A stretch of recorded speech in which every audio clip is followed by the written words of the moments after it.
kredibel, berintegritas gitu Pak Tah. Nah, muncullah kemudian kita harus lihat Pak Tah, kecurangan ini atau kekeliruan ya, kalau kita bahasa ada kekeliruan bisa aja, kalau kekeliruan kan tidak ada kecurangan kan. Kalau kecurangan berarti ada pihak aktif yang sengaja direncanakan. Ya, direncanakan, bisa jadi direncanakan oleh PPK atau direncanakan oleh KPU kan. Nah, kalau dalam ini kan KPU Pak Tah, karena dia sebagai penanggung jawab yang membentuk PPS gitu. Nah, maka muncul pertanyaan kan, kenapa misalnya ini rasional dan harus dijawab, kenapa kok saya tes tertulis nomor 1 administrasi saya sempurna, tiba-tiba tidak lolos kena wawancara. Ada wawancara apa di situ sehingga mengakibatkan si A ini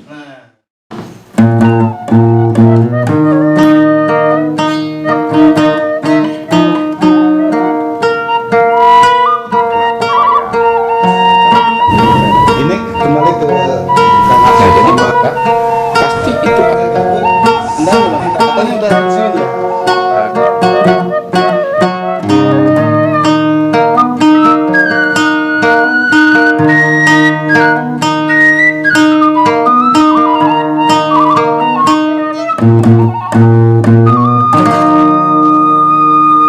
Assalamualaikum warahmatullahi wabarakatuh. Berjumpa kembali di acara Kuat Garut. Beberapa hari ini informasi di Kabupaten Garut yang trending oleh berita dari sejumlah media terkait seleksi calon penyelenggara pemilu, yakni panitia pemungutan suara PPS. Heboh di mana-mana di tiap kecamatan karena diduga ada permainan. Ini baru diduga. Tudingan-tudingan muncul dari berbagai pihak. Kritik pun muncul dari beberapa tokoh termasuk aktivis. Indikasi ini nyaris ada pembenaran dari pihak yang merasa dirugikan, seperti di Kecamatan Pangatikan, Kecamatan Singajaya, Kecamatan Pamengpet, dan beberapa kecamatan lainnya. Nah, teman-teman komisioner atau KPU Kabupaten Garut yang hakikatnya di tahun politik ini mulai diuji sepak terjang karena akan melaksanakan menggelar pemilu legislatif dan presiden juga diakhiri dengan pemilu pilkada. Tetapi baru saja merekrut PPS sudah cukup carut marut, indikasinya seperti itu. Kita mendengar bahwa LBH Pajajaran yang dikomandoi oleh Bang Hasanuddin Sarjana Hukum akan melakukan advokasi, menerima pengaduan dari dugaan korban dan juga akan melihat sisi mana sebenarnya atau apa yang terjadi di rekrutmen PPS itu. Saya hadirkan kawan yang tidak aneh lagi nih, tiap kalimat-kalimatnya selalu menyentuh. Bang Hasanuddin Sarjana Hukum, Direktur LBH Pajajaran. Selamat siang Bang. siang Pak Bapak. Terima kasih nih sudah berkenan hadir. Siap, Pak. Kita dihebohkan dengan trending soal KPU kan. Iya. Nah, mungkin Abang juga mengomentari di beberapa media ya. Iya. Nah, bisa diceritakan Bang, bagaimana ini proses di KPU itu? Ya kan gini Pak Tak, beberapa minggu ini ya sebenarnya sebelum pelantikan kemarin PPS itu sudah ada mulai riak-riak, tapi setelah adanya pelantikan itu jelas di beberapa media kan memberitakan adanya kejanggalan, adanya rekayasa yang dilakukan oleh protes ini disampaikan oleh banyak pihak lah. Nah dari situlah kemudian menjadi atensi, jadi perhatian publik gitu. saya sendiri gitu sebagai salah satu bagian dari LBH Pajajaran, direkturnya itu Pak Budi Radian. Oh, Pak Budi ya? Iya. Ini di klarifikasi direkturnya Pak Budi Radian. Iya. Apa yang pendiri ya? Iya, saya pendiri. Oke. Ya, Siap. nah, saya lihat bahwa persoalan tudingan para pihak terhadap penyelenggara KPU ini dalam seleksi PPS ini kan tudingan serius, bukan tudingan yang main-main gitu. Karena itulah ya saya dan teman-teman di LBH Pajajaran termasuk Siaga 98 ikut rembukan lah itu bagaimana ini harus segera direspon dengan cepat dan tepat gitu. Kalau cepat aja kan, kalau nggak tepat juga kan akhirnya juga mubazir nantinya gitu. Nah, mengapa? Karena pemilu ini Pak, kita harus lihat pada pemilunya ya. Pemilu ini kan jelas sebenarnya adalah sesuatu yang memang menjadi amanat Undang-Undang Dasar 45. Menyatakan ada pergantian pemilihan setiap 5 tahun sekali berkala gitu. Karena negara kita ini kan berdasarkan hukum, tapi tidak berdasarkan hukum semata, tetapi juga berdasarkan kehendak rakyat. Kenapa negara hukum dan negara demokrasi kan? Jadi hukum ini tidak dalam ruang hampa, hukum yang dikehendaki oleh rakyat kan? Jadi 2 poin itu gitu. Bukan negara berdasarkan kekuasaan, tapi negara berdasarkan kehendak rakyat gitu. Jadi negara hukum dan negara demokrasi. Nah, pemilu ini adalah instrumen dari demokrasi itu. Bagaimana menampung kehendak rakyat ini? Karena itu dia menjadi hal sangat prinsipil di dalam kita bernegara. Nah, hari ini pelaksanaannya yang sedang dilaksanakan oleh penyelenggara pemilu itu dipersoalkan gitu, Pak. Soal kemandirian, soal independensi, soal, nah itu poin-poin pertama. Nah, karena begini, penyelenggara ini kan, jadi ceritanya karena ini untuk menampung kehendak rakyat yang secara konstitusional melalui pemilu, itu kan harus jelas apa kehendaknya, akan keinginannya terkait soal siapa presiden kita, siapa wakil kita, siapa DPD kita kan. Nanti juga akan ada pemilu siapa bupati kita, siapa gubernur kita kan. Nah, kita tidak bisa main tunjuk, main apa kan. Prosesnya melalui proses demokrasi. Karena itulah demokrasi, proses pemilu harus dijaga betul. Dan karena itu terikat pada asas luber itu langsung umum, bebas, dan rahasia. Nah, luber ini sebenarnya asas yang ada di zaman Orde Baru. Ada tambahan setelah reformasi, jurdil, jujur dan adil gitu. Nah, jujur ini kita tahu ya harus apa adanya, jangan ada manipulasi di situ, jangan ada hal-hal yang lainnya, ketidakjujuran di dalam. Kenapa? Karena kita menyelenggarakan pemilu yang tidak jujur, yang tidak apa adanya, itu manipulatif. Itu jadi masalah nanti soal legitimasi dan lain-lain. Kedua, adil, Pak. Adil ini harus tidak ada perlakuan yang diskriminatif, itu asasnya gitu. Nah, dan ini harus dipegang teguh oleh penyelenggara pemilu. Dia harus memegang teguh asas asas adil ini. Nah, kita lihat bahwa persoalan saat ini ada soal diskriminasi, gitu. Diskriminasi, ada kecurangan yang dianggapkan gitu. Ada rekayasa. Nah, ini kan tudingan yang ini kan, pemilu yang rekayasa, penyelenggara yang merekayasa penyelenggara kan. Nah, ini nanti kita harus mengkhawatirkan ini sudah mulai ada tanda-tanda indikasi nanti akan ada rekayasa suara, Pak. Ini kan bahaya. Berarti ini tudingan ini serius dan prinsipil. Kenapa? Kalau begitu dia akan menyimpangi Undang-Undang Dasar 45, negara berdasarkan hukum sesuai dengan kehendak rakyat. Kehendak rakyat ini mau dimanipulasi. Nah, oleh sebab itulah saya menyatakan bahwa dalam pernyataan media kemarin bahwa ini tudingan serius itu terhadap penyelenggara pemilu, khususnya panitia pemungutan suara. Gitu.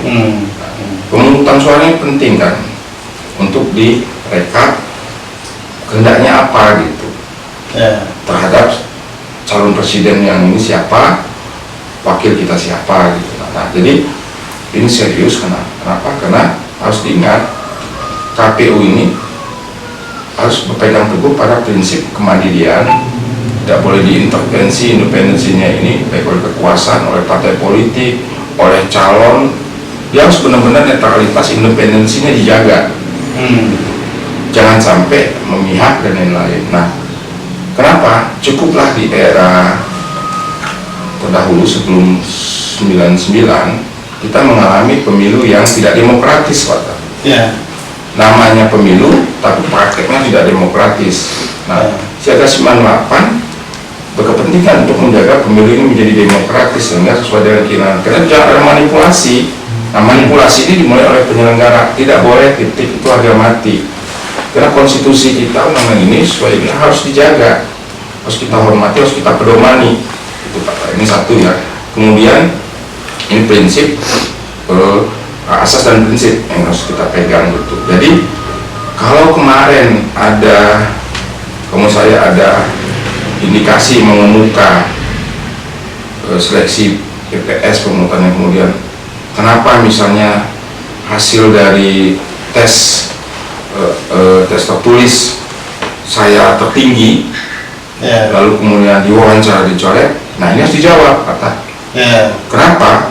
Saya jadi teringat, jangan sampai nanti suara saya dapat banyak di dalam pemilihan, tapi kok kenapa pas penetapan kok saya jadi turun, hilang suara saya. Nah, ini kan sudah mulai, saya sih menganalogikannya seperti itu nanti. Ini sudah ada mulai tanda-tanda manipulasi penghitungan. Oke. Nah, jadi prinsip asas dan prinsip dalam penyelenggaraan dalam pemilu ini kan harus kita pegang teguh.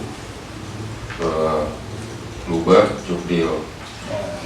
Nah, siapa yang harus memastikan bahwa asas ini berjalan harus dipedomani adalah pertama kali adalah penyelenggara, mulai dari KPU pusat, provinsi, KPU kabupaten kota, PPK, PPS, KPPS. Itu harus jenjang penyelenggara harus memegang asas langsung, umum, bebas dan rahasia, dan kemudian asas jujur dan adil. Tidak boleh ada diskriminatif, tidak ada boleh satupun pemilik suara itu tidak boleh datang ke TPS misalnya. Kemudian juga harus dijaga, tidak boleh ada satupun suara seorang dimanipulasi, ditiadakan atau diada-adakan. Misalnya dia tidak hadir, bisa aja karena sesuatu hal, tapi tiba-tiba dicoblos.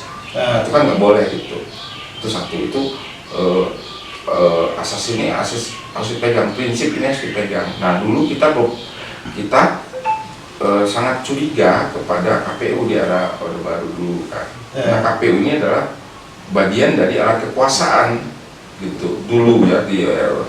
Nah, setelah 99 kita harus pastikan bahwa dia bukan alat kekuasaan, tapi adalah alat konstitusi untuk memastikan keinginan rakyat itu seperti apa. Dia harus kemandiriannya, independensinya terjaga, keterbukaannya, prinsipnya dia jaga, gitu. Nah, jadi karena dia tidak boleh terintervensi oleh, karena pihak ini kan harus bersaing untuk memperebutkan dukungan, gitu. Jangan kemudian tubuh peserta pemilu ini sudah ada di dalam KPU, kan bahaya, Pak. Dia sekaligus. Nah, kalau gitu kan kita anggap pemilu ini udah selesai dong. Nah, itu satu, Pak. Nah, terus kemudian ada tahapan, kemudian kenapa ini gaduh, Pak? Saya harus kita tangkap ada sesuatu peranggapan di publik. Nah, peranggapannya begini, Pak. Pemilu setelah reformasi ini kan kita sudah 5 kali. Mulai dari 99, 2003 untuk 2004, terus 2009, 2004, 2009, kemudian 2014, 2018, ya 2019, itu sudah 5 kali kan. Kalau kita ini adalah ya tidak ada lagi ini belajar pemilu kan, gitu. KPU juga sudah berganti-ganti beberapa kali. Ini sudah saatnya memang kita melaksanakan pemilu yang secara profesional, gitu. Tidak ada lagi hal seperti ini mestinya kan gitu. Nah, sehingga pemilih nyaman mereka bisa memilih secara bebas, tidak ada tekanan gitu, dan suaranya juga diamankan. Jadi satu suara itu penting. Jadi jangan kita ada cakutan gitu, cuma ada satu suara jadi hilang, kan enggak, ini suara rakyat gitu. Harus dipastikan tidak boleh hilang dan lain-lain, harus dijaga. Nah, siapa yang menjaga ini? Ya penyelenggara, Pak. Jadi prinsip pemilu lubel dan judul ini pertama kali adalah apakah penyelenggaranya bisa memastikan dirinya itu independen, netral, tidak diskriminatif, tidak memihak pada salah satu partai politik manapun sebagai peserta pemilu kan, itu bahkan tidak boleh memihak kepada salah satu calon legislatif atau calon presiden manapun, gitu. Etikanya keras di situ, Pak. Gitu. Jadi harus dipegang etik gitu. Bahkan menurut saya komisioner KPU itu nggak boleh bertemu di luar ya gitu. Itu sudah pelanggaran etik. Gitu. Nggak boleh bertemu dengan partai politik penyelenggara di luar pertemuan-pertemuan yang sifatnya informal ya. Gitu. Dia harus terikat untuk menjaga kemandirian, Pak.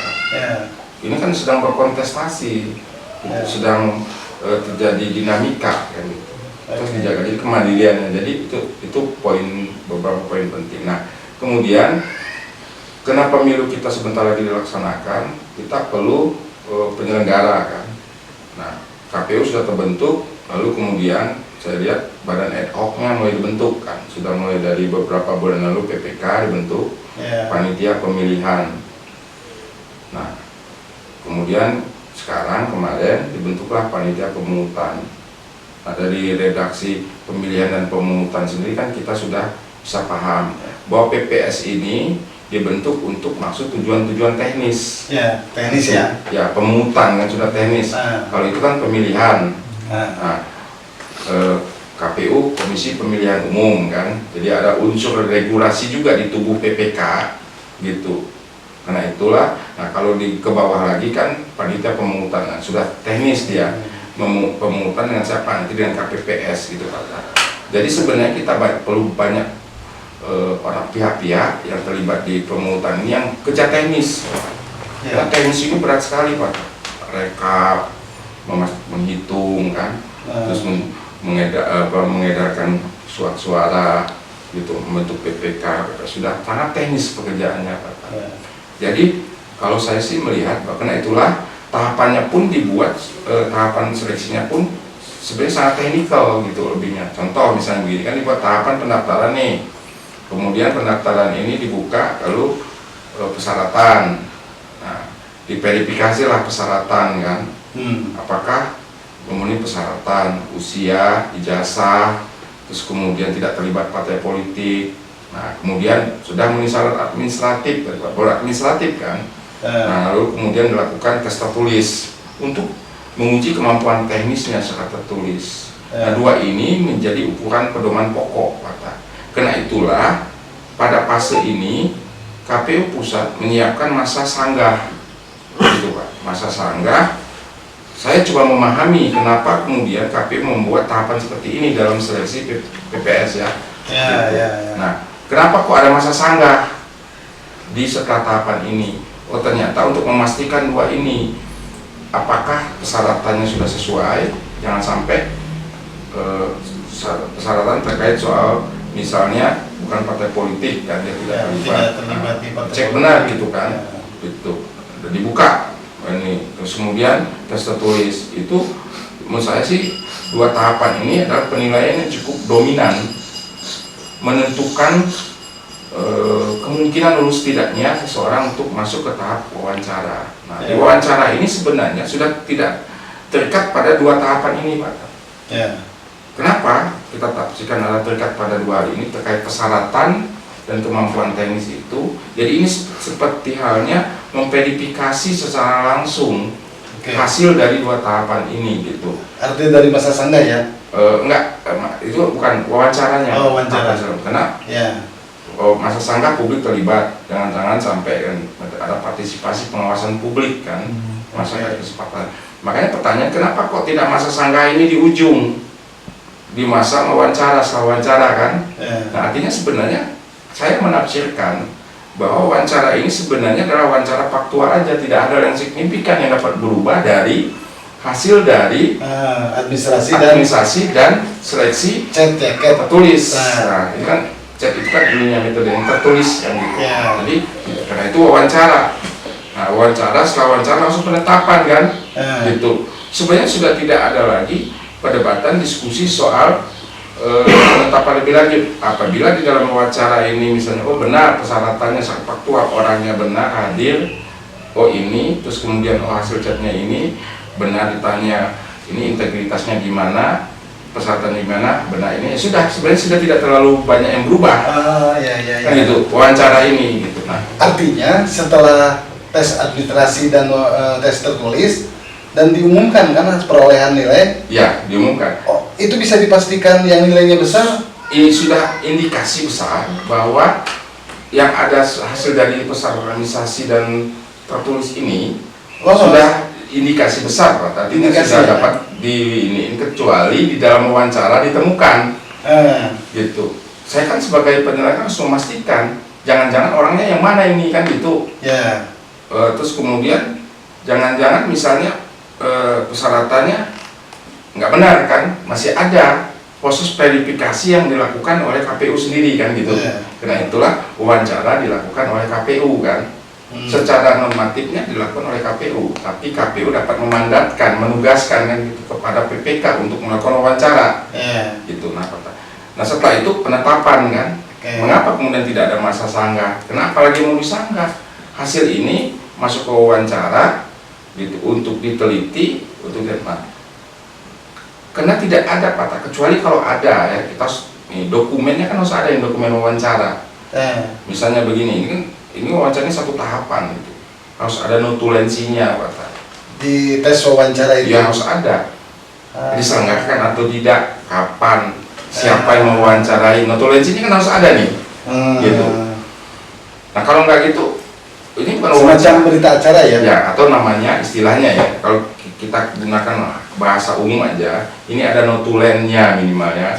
Notulen itu hanya fakta administratif wawancara kan gitu. Dan itu harus diumumkan. Enggak, artinya itu harus jadi pegangan Pak. Sebagai bagian tertib administrasi. Kenapa? KPU ini penyelenggaranya tertib administrasi, salah satu prinsipnya kan nggak boleh nggak ada tertib administrasi. Karena ada peristiwa wawancara. Jadi harus ada dokumen notulensinya atau istilahnya bisa jadi namanya berita acara wawancara. Gitu. Terus kemudian atau administrasi lain lah, apa namanya gitu. Bahwa benar itu dilakukan, kapan, siapa yang mau wawancarain, apa wawancaranya kan gitu. Lalu kalau kemudian ada unsur penilaian, apa penilaiannya, dan harus dibuat tolak ukurnya dan nilainya gitu. Nah, ini sebenarnya kewenangan pengaturan ini, SOP ini dibuat oleh KPU pusat penyelenggara kan gitu. Nah, pertanyaannya ini dilakukan tidak, sehingga sekarang ada tudingan kok itu tidak diwawancarain. Ada bukti administrasi diwawancarain. Itu kok kenapa begini? Ada semuanya rekapnya itu Pak. Di rekap kalau kita istilah tanda kutip ya, rekap administratifnya itu ada di notulensi ini.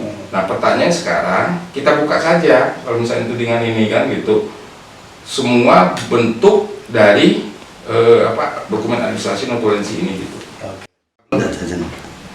Rolling kamera, sesi 3, action. Bang, kita warga Garut juga kan banyak yang bertanya-tanya dan mungkin ada yang tidak mengetahui kejadian ini, hanya yang mereka dengar ini ada permasalahan kan. Oke, kita runut bahwa KPU membuka calon panitia penyelenggara PPS setelah PPK ya. Nah, informasi yang didapat dari beberapa media bahwa ada 7.000 pendaftar di Kabupaten Garut itu untuk mencalonkan diri sebagai penyelenggara di PPS. Nah, padahal KPU sudah KPU hanya membutuhkan 1.000 lebih lah, karena tiap desa hanya dibutuhkan 3 orang kan. Di situ ada seleksi administrasi terkait dengan lulusan sekolah kan, dan beberapa yang normatif lah. Lalu ada seleksi tertulis yang chat itu kan. Nah, diumumkan sesuai yang kita terima di media kan, diumumkan nilai mereka secara terbuka, ada yang 90, ada yang 30, ada yang 40. Nah, setelah itu mereka harus melalui tes dengan tes wawancara. Iya. Nah, ujung-ujung tengah malam katanya diumumkan melalui PDF siapa saja yang lolos. Padahal si pelaku atau si calon pendaftar mereka sudah meyakini bahwa kami akan lolos karena nilainya sudah diumumkan besar. Apalagi yang disampaikan oleh abang, tes wawancara itu hanya hanya bagian dari menjelaskan ya bahwa orang tersebut tidak terlibat dengan atau tidak masuk ke salah satu partai politik, hal-hal seperti itu. Nah, yang menariknya lagi, mesti tes wawancara itu pun ada bukti notulensi, Iya. berita acara, Iya, siapa yang penanyanya, Iya. jamnya berapa, Iya. dan apa pertanyaannya bang ya. Iya. Nah itu kita belum tahu nih apa ada atau tidak ada. Nah, jadi gini Pak, kita bicara dulu gini. Orang kan kaget kok 7.000 yang daftar. Ya, Kamu saya sih 7.000 itu sedikit Pak. oh sedikit ya. Iya. Kita rasio begini. PPS itu kan butuh 3. Kalau kita butuh sekitar 1.000 lebih kan. Ya. Berarti kalau 7.000, berarti satu desa itu kita disiapkan untuk memilih di antara 7 orang kan. Nah, Kurang lebih, bahkan kemungkinan 6 itu jadinya kan. ya. Nah berarti kan 6 ini mau kita harus cari pemilih yang handal kan, harus kita pilih yang mana yang baik. Jadi kita disodorkan oleh yang bahaya itu bukan kena 7.000-nya Pak. Bagaimana kalau pendaftar itu kurang? Ya. Kita harus cari dari mana kan gitu. Nah ini kan 7 kan, jadi rasio kita memilih di antara 7 ini kan cukup ada kebebasan kan, Ya. gitu. Bahkan menurut saya idealnya itu 10 Pak. Berarti pendaftar yang disebut berhasil itu yang sudah kita punya bahan yang harus kita pilih beberapa peserta ini mestinya 10 orang Pak. Jadi mestinya 10 dari kalau kita hitung rasionya berarti Satu desa itu ya 10 desa. Dan kalau kita lihat, jangan kita lihat kumulatifnya ya, tapi kita coba lihat kumulatif desanya ya. Oke. Berarti ada warga desa yang daftar itu cuma 7 orang Pak. Kalau 7.000 ini 6 bahkan ya, karena itu kan 1.300 dibagi 6 orang satu desa Pak, yang hanya ingin jadi PPS kan, itu kan sedikit Pak. Nah berarti setengahnya dipastikan masuk, jadi rasio kemungkinan ada lolos itu tinggi kan. Cuman 50% kan, ya pasti dipastikan masuk kan, hanya 6. Coba kalau 10 misalnya, berarti kan kita tuh butuh mestinya 10.000 yang daftar. Berarti satu desa itu ada yang daftar 10 orang.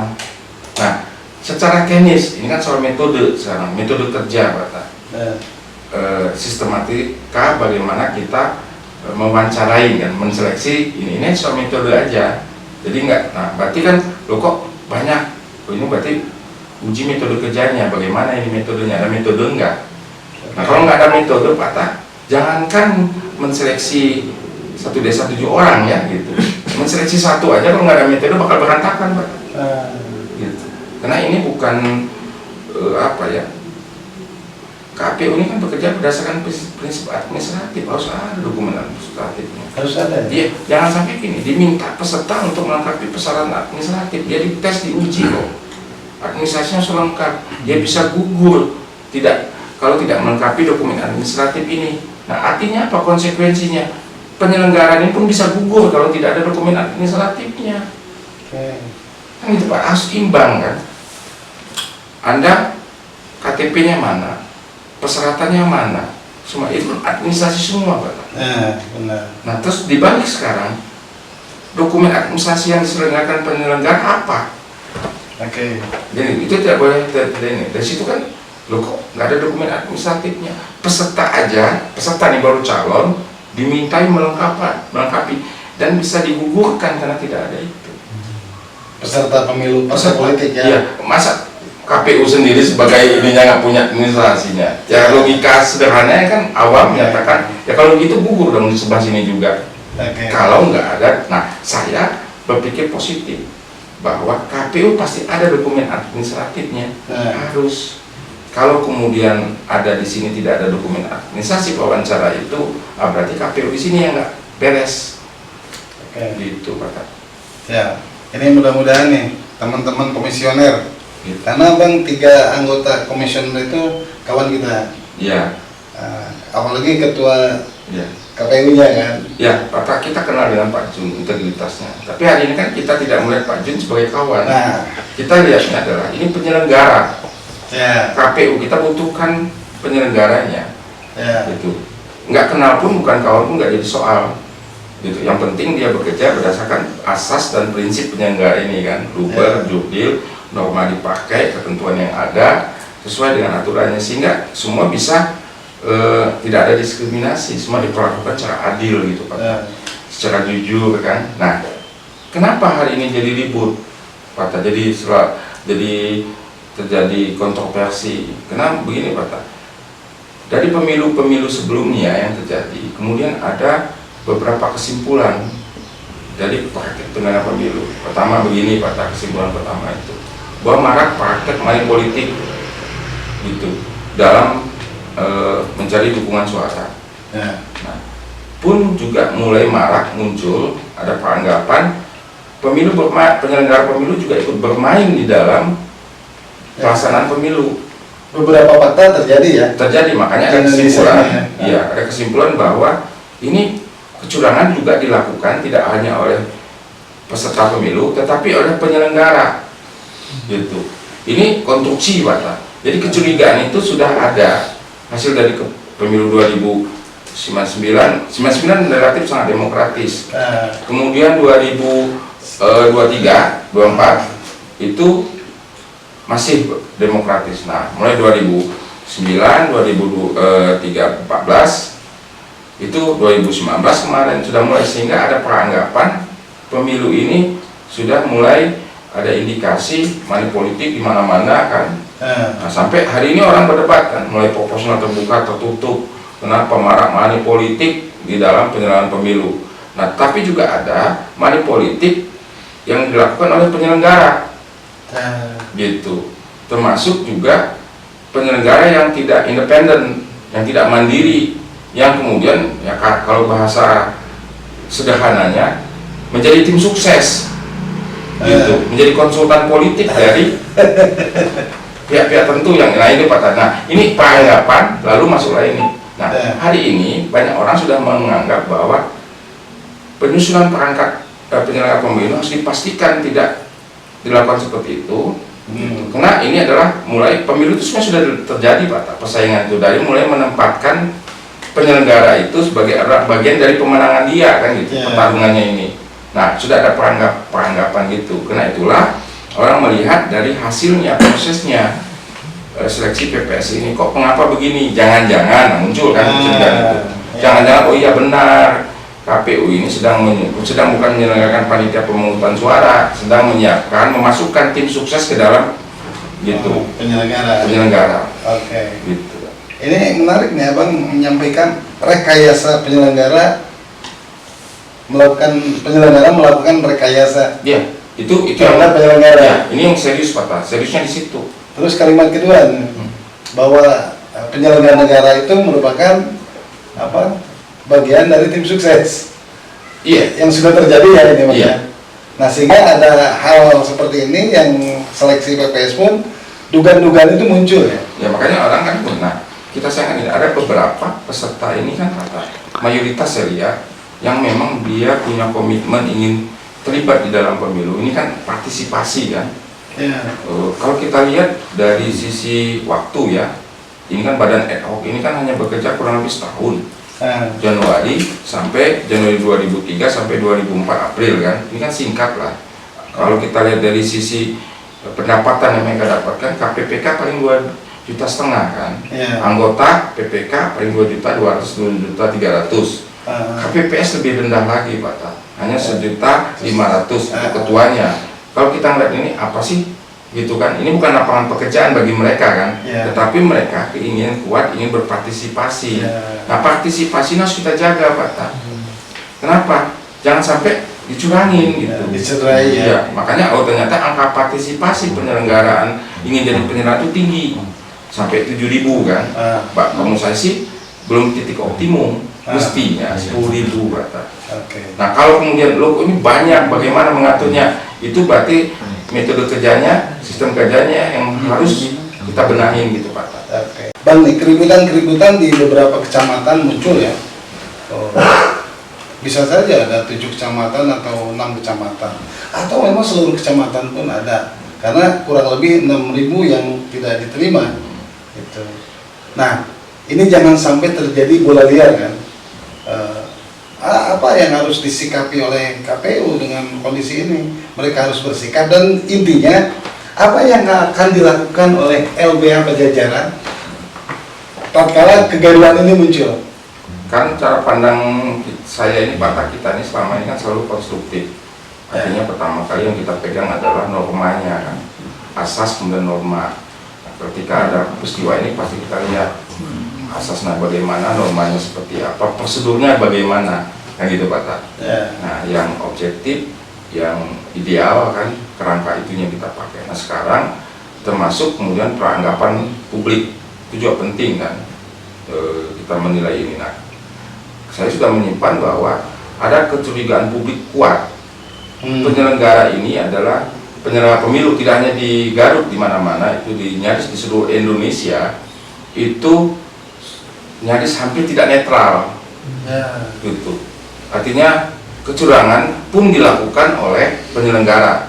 Ini peranggapan ini, Pak, sudah terkonstruksi, sudah mulai di banyak warga. Tidak hanya kepada pemilih yang hanya money politik kan, money politik di suara ya, di perayaan suara, tetapi juga penyelenggara yang bermain money politik, memanipulasi. Nah, kita buka, karena itulah beberapa peristiwa yang lalu kan ada beberapa yang kemudian terkena kasus. Tidak ini, bahkan Panwas juga ikut pada waktu itu kan ya, terlibat. Ini kan serius kan, Pak. Berarti memang ada penyelenggara. Kita sudah punya masalah tentang penyelenggaraan pemilu ini yang tidak netral kalau bahasa ininya kan. Nah, sekarang netralitas ini harus dijawab. Dijawabnya bagaimana? Laksanakan seleksi PPS ini secara kredibel, berintegritas gitu, Pak. Nah, muncullah kemudian kita harus lihat, Pak, kecurangan ini atau kekeliruan ya, kalau kita bahasa ada kekeliruan, bisa aja kalau kekeliruan kan tidak ada kecurangan kan. Kalau kecurangan berarti ada pihak aktif yang sengaja direncanakan. Ya, direncanakan, bisa jadi direncanakan oleh PPK atau direncanakan oleh KPU kan. Nah, kalau dalam ini kan KPU, Pak, karena dia sebagai penanggung jawab yang membentuk PPS gitu. Nah, maka muncul pertanyaan kan, kenapa misalnya ini rasional dan harus dijawab, kenapa kok saya tes tertulis nomor 1, administrasi saya sempurna, tiba-tiba tidak lolos kena wawancara. Ada wawancara apa di situ sehingga mengakibatkan si A ini? Itu kan pertanyaan, Pak. Kenapa, Pak? Saya coba satu kotak TPS pun terjadi pelanggaran itu bisa diajukan ke Mahkamah Konstitusi, ya gitu. Dari KPP satu kotak pun.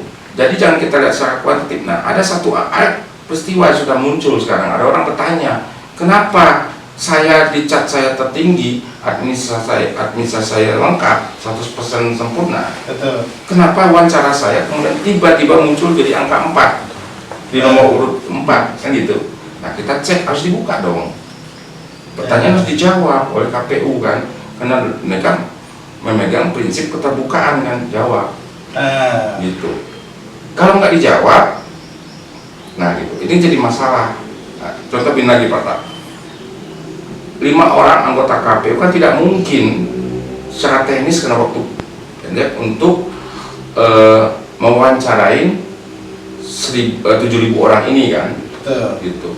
Karena itulah diberikan kesempatan, diberikan kewenangan kepada PPK atas mandat KPU Kabupaten untuk melakukan wawancara kan itu. Nah, pertanyaan kita, yang dilakukan oleh PPK ini jangan sampai PPK jadi korban, Pak. Karena ini indikasi PPK akan dikorbankan. Kenapa? Karena mereka mau mewawancarain, gitu kan. Lalu yang memutus orang lain kan gitu, Pak. Iya. Kan aneh. Mandatnya sampai sejauh mana? Mau mandat wawancara aja, termasuk menentukan hasilnya atau tidak, gitu kan, Pak. Ini harus ditanya, diukur ininya kan. Ya, betul. Karena peristiwa yang terjadi, salah satu PPK mengatakan bukan kewenangan kami untuk mengumumkan. Iya. Kami hanya melakukan wawancara. Ya, tapi kan gini, karena wawancara yang dianggap sangat krusial. Nah, pertanyaan apakah hanya administrasi aja, hanya sekedar mengundang wawancara aja lah gitu kan. Nah, nanti selanjutnya diserahkan ke ini. Tapi kalau saya melihat bukan begitu ceritanya. Jadi Pak, PPK itu karena sudah dapat mandat untuk melakukan wawancara, juga punya mandat untuk menilai. Gitu. Yang terjadi hari ini, PPK juga tanda kutip sudah ikut menilai. Dia sudah sebenarnya tahu bahwa si A, si B, si C ini potensi lulusnya sudah tinggi. Tinggal penetapan di KPU. Tetapi hasilnya jadi rubah. Gitu Pak. Kita harus lihat jenjangnya ya gitu Pak. Nah, KPU mestinya sudah punya begini kan. Misalnya kalau diserahkan ke KPU, si anak ini sudah, si peserta ini sudah memenuhi syarat 100% sebagaimana aturan. Kemudian tertulisnya bagus. Tiba-tiba hasil wawancara yang dilakukan oleh PPK kok jadi jelek. Nah kan ini diverifikasi nih oleh KPU, ditanya gitu, PPK kenapa ini, coba lihat notulensinya dibuka, kan itu ada notulensi Bapak. Gitu. Oh iya, misalnya bisa jadi begini, dia pernah di partai politik gitu kan, terbukti kan, tapi masih abu-abu kan antara terbukti atau tidaknya. Nah daripada beresiko, ya sudah, berarti kita turunkan gitu. Jadi harus ada reasoningnya, pertanggungjawabannya kenapa kemudian yang hasil sempurna ini jadi jatuh gitu kan Pak. Harus reasoningnya gitu kan. Kalau tidak ada ya sudah gitu. Kenapa? Kita tidak boleh mewawancarai secara verbal, artinya anak ini tidak diam kok, nggak bisa berdebat, nggak bisa apa. Loh kok ini kan pemungutan, tugas mereka itu tugas mereka gitu. Beda kalau anggota KPU harus ditanya. Para peserta seleksi memiliki hak untuk bertanya kenapa saya tidak lolos. Bisa. Administrasi publik yang baik, yang transparan, pertanggungjawaban kenapa tidak lolosnya itu harus ada penjelasan kenapa setiap ini ada masa sanggah gitu. Dikasih waktu jeda panjang, ada waktu yang cukup untuk kenapa tidak lolos. Jadi menurut saya, nah sekarang bagaimana protes-protes ini kemudian ditangkap Pak. Saya mencoba untuk memahami prosedur yang dibuat tentang seleksi ini. Kalau tertulis dan administrasi dan tertulis kan ada masa sanggahnya. Itu berarti memang penting diverifikasinya. Nilai bobotnya juga tinggi karena di situ ada masa sanggah. Wawancara ini sebenarnya hanya memastikan aja Pak, tidak akan berubah secara signifikan. Nah pertanyaan saya kan gini, kalau terjadi perubahan signifikan ini perlu benar-benar dikaji gitu Pak. Siapa yang merubah secara signifikan ini? Apakah ada unsur TSM-nya, terstruktur, sistematik, merubahnya gitu, masif di mana-mana. Karena kalau nggak begini, itu kunci ya? Ya kunci gitu. Oh atau ini hanya kasus. Nah ini saya lihat ada unsur TSM-nya Pak, terstruktur, merubah hasil dari tertulis dan administrasi yang tertulis ini. Ini kecurigaan LBH Pajajaran ya? Iya. Ada unsur terstrukturnya Pak. Karena di semua tempat. Iya benar. Pak saya dengar perhatikan di utara iya, di selatan sama, di tengah sama, kan gitu. Gitu. Masifnya ya, masif di mana-mana. Gitu. Terus terstruktur tidak? Ya kenapa terstruktur Pak? Karena keputusannya diambil alih oleh penetapannya oleh KPU, memang normatifnya begitu. Gitu. Nah, ketika kita cek ada gejala aneh ini Pak, kenapa? Bahkan PPK beberapa yang nyaris komplain kan, kok hasilnya begini kan gitu. Nah, berarti ada apa antara PPK dan KPU kan? Satu ya gitu. Jadi ada persoalan yang memang ada pihak yang melakukan ini secara terstruktur, sistematik dan masif gitu Pak. Ya.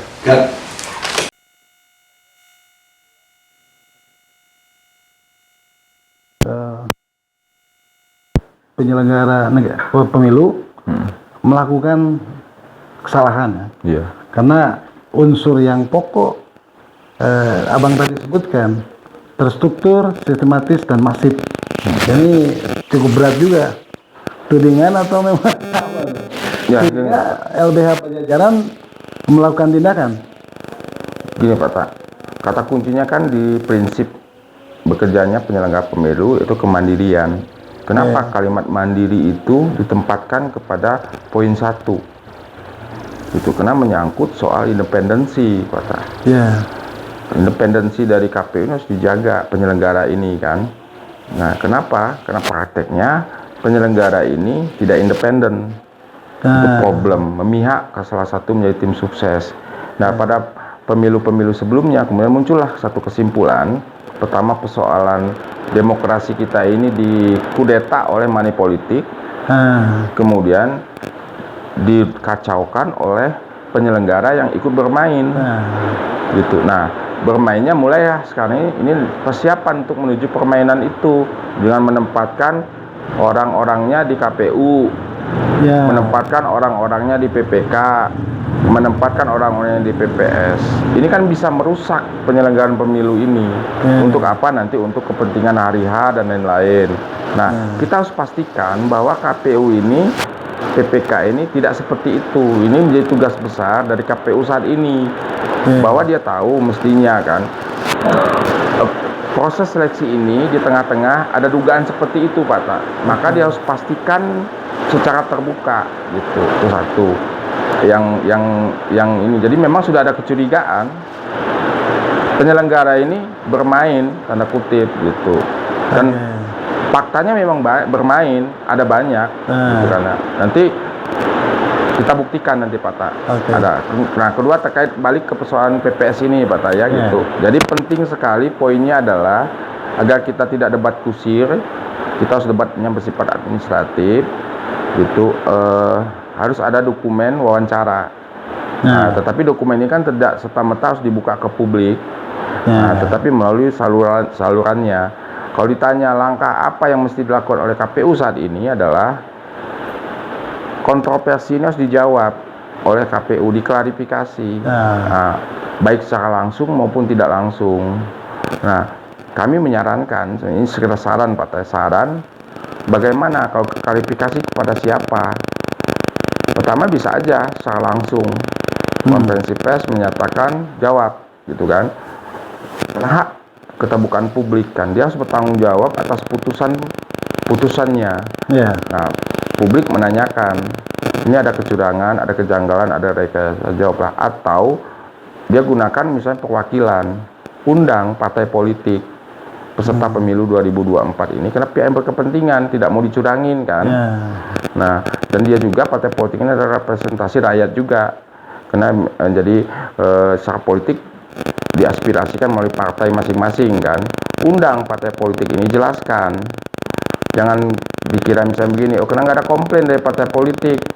Nah, proseduralnya diundang. Kalau partai peserta politik di Indonesia ini berapa, atau di Kabupaten Gurun ada yang berapa, ya undang oleh KPU, jelaskan kontroversi ini, misalnya kenapa ini terjadi dan lain-lain. Nah, kalau KPU lebih siap, jelaskan kepada para peserta secara tertulis. Gitu. Meskipun di situ tidak ada kewajiban memang, tetapi dalam proses kan tidak ada. Nah, tetapi dalam prinsip dia administrasi publik yang baik, dia bisa menjawab. Gitu. Nah, itu satu. Jadi KPU segera lakukan klarifikasi langsung tidak langsung. Kalau tidak langsung itu salah satunya mengundang peserta pemilu karena berkepentingan tentang netralitas mereka dan integritas dari penyelenggara PPS ini, gitu. Karena jangan sampai begini, Pak, peserta yang memang baik, berintegritas, jadi rusak namanya, gitu. Gara-gara ini, saya yakin banyak, Pak, yang memang administrasinya bagus dan kemudian dia sudah melolos dari kualifikasi teknis secara tertulis, itu kan tertulis, Pak, gitu. Terus dia juga bagus di dalam wawancara, akhirnya tercemar, gitu, kredibilitasnya gitu gara-gara peristiwa ini, gitu kan, Pak. Jadi tidak sedikit yang memang bagus-bagus ya? Oh iya, banyak, Pak, gitu. Yang memenuhi syarat, kemampuan teknis dan termasuk kemampuan wawancara. Wawancara itu sebenarnya kalau saya ngerti bukan wawancara dalam pengertian untuk regulasi ya, sebagai KPPS itu bukan regulatif sifatnya, pemungutan gitu. Jadi sebenarnya wawancara itu apa yang diwawancarain, kalau tidak hanya memastikan bahwa yang bersangkutan itu benar administrasinya dan bisnisnya gitu. Karena kan prinsip kolegial orang ini gitu. Tidak satu-satu seperti ininya ya gitu. Nah, satu itu Pak Ta. Sambil itu berjalan, ini kan karena harus cepat ini dijawab oleh KPU. Dan KPU diam gitu. Jangan sampai ada bahasa begini yang kita dengar, kun wedang kayak diam sendiri dengan sendirinya. Ini kan kurang ajar ini kalau KPU seperti ini kan. Gitu. Dia sudah menggandaikan integritasnya. Gitu. Dia nyebutkan nanti juga diam aja, dia harus respon jawab. Kedua, ada itu Pak Ta yang sudah mulai beredar yang ngomong-ngomongin begitulah kan gitu. Kedua, kemudian Panwas segera bekerja. Diminta tidak diminta, fungsi pengawasan dalam proses ini dilakukan. Gitu. Nah, sekarang Panwas bekerjalah. Kalau KPU tidak mengklarifikasi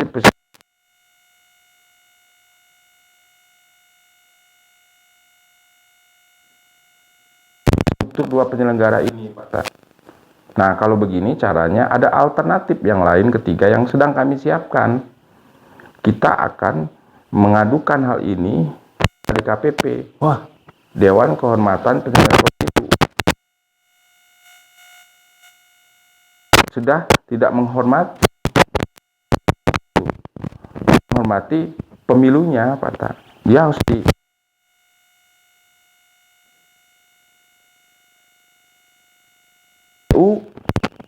Kabupaten Garut beserta Panwas. Gitu. Setidak-tidaknya mereka tidak merespon kontroversi ini dan Panwas tidak melakukan pengawasannya. Nanti juga kita masuk ke dalamannya, Pak Ta. Yang kena itulah saya beberapa hari yang kemarin diskusi dengan LBH Pajajaran gitu. Kita sudah harus buka posko pengaduan. Kita tampung semua dan lain-lain. Kita untuk mempersiapkan diri dan kita akan mengajak pihak lain yang berkepentingan untuk sama-sama mengadukan kan gitu ke DKPP. Karena saluran kita kan Jadi peserta seleksi yang merasa dirugikan, boleh mengadu ke LBH Pajajaran. Mengadu baik secara tertulis maupun tidak tertulis karena jauh-jauh. Kita kan harus pemudah sekarang ini. Bisa aja cukup via WA gitu. Faktanya disampaikan via WA. Karena itu juga bisa jadikan dokumen elektronik, nanti kan alat bukti elektronik gitu. Karena jauh Pak Tan, misalnya dari selatan, Cisewu misalnya kan, Talegong kan. Iya, kasihan kan, transportasi mereka berapa, kita pemudah. Zaman sekarang kan semua serba canggih, klarifikasi itu kan. Gitu. Nah, nanti, atau datang langsung, karena ada beberapa form yang akan kita siapkan. Jadi kita sudah pada mempersiapkan untuk pengaduan ke DKPP. Yang kita adukan adalah karena ada unsur sistematis, kestrukturan sistematis gitu, anggota KPU-nya secara institusi bersama-sama dengan Bawaslu.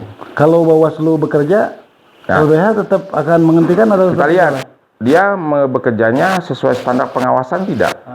Jangan sampai dia nanti dengan peristiwa ini gitu bekerja sama lagi untuk nutupin gitu bahwa ini tidak ada, ini bukan kualifikasi kan, ini nyata kok. Nah, cara standarnya kan kita kasih tahu. Pertama, bahwa Panwas itu punya wewenang untuk meminta dokumen notulensi itu. Gitu. Kalau itu sudah tidak ada, sudah tanda-tanda, baru masuk ke investigasi case per case. Seperti misalnya gini, kenapa yang teman-teman kita yang dipangatikan sudah seperti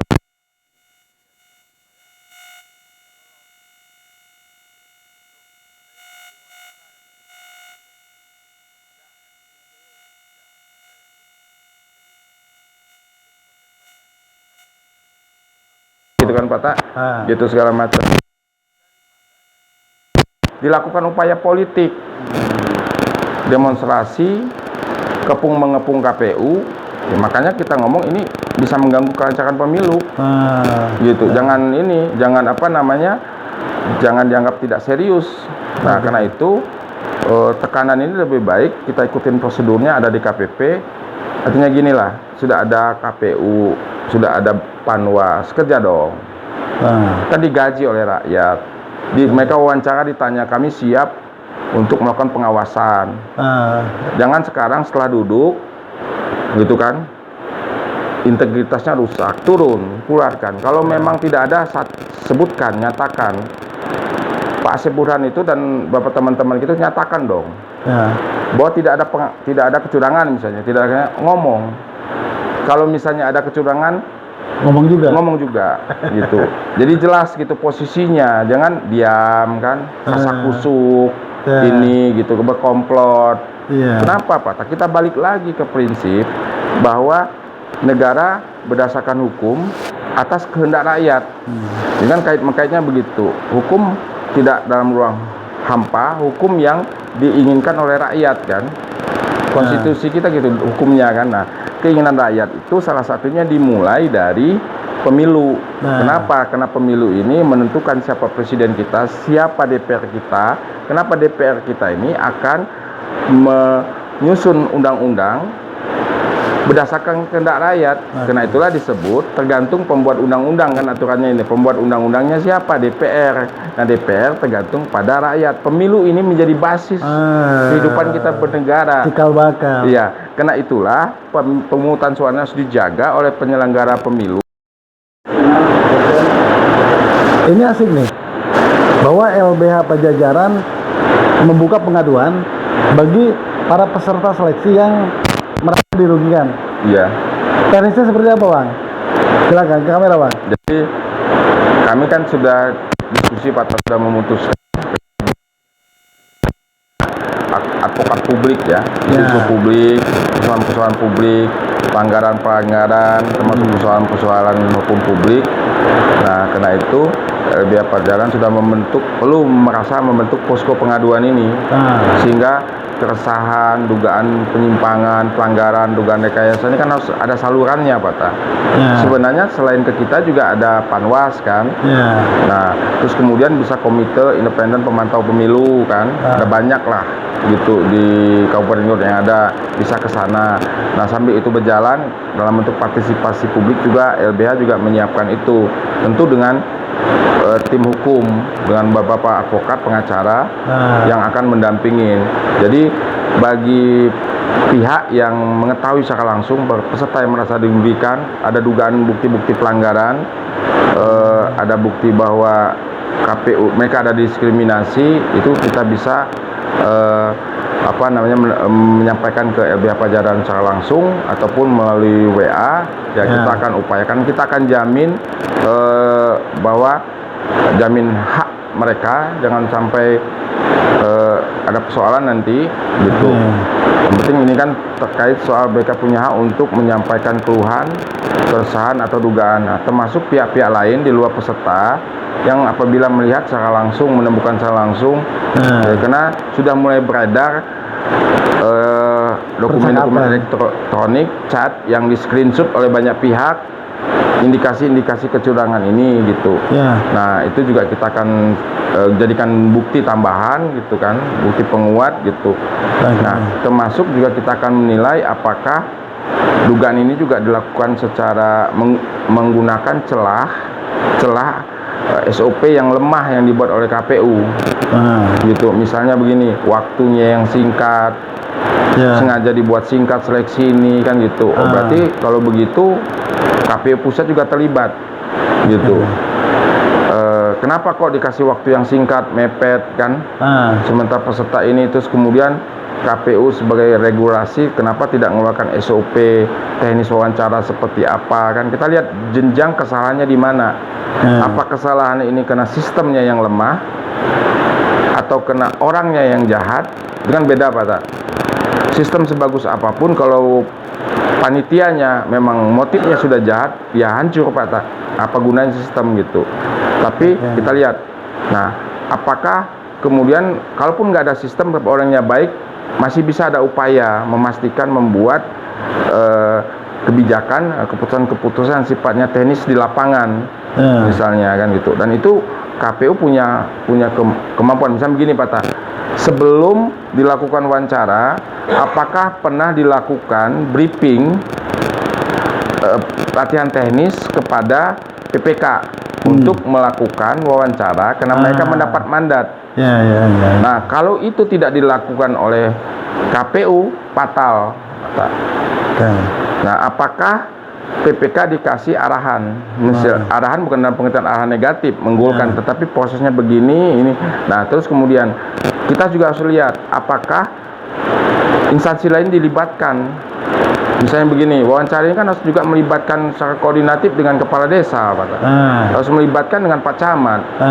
Karena mereka yang tahu soal KTP, bukti-bukti kependudukan kan yang menjadi disyaratkan. Harus melibatkan kepolisian. Kenapa? Karena di situ tidak boleh, dia harus berlakuan baik kan.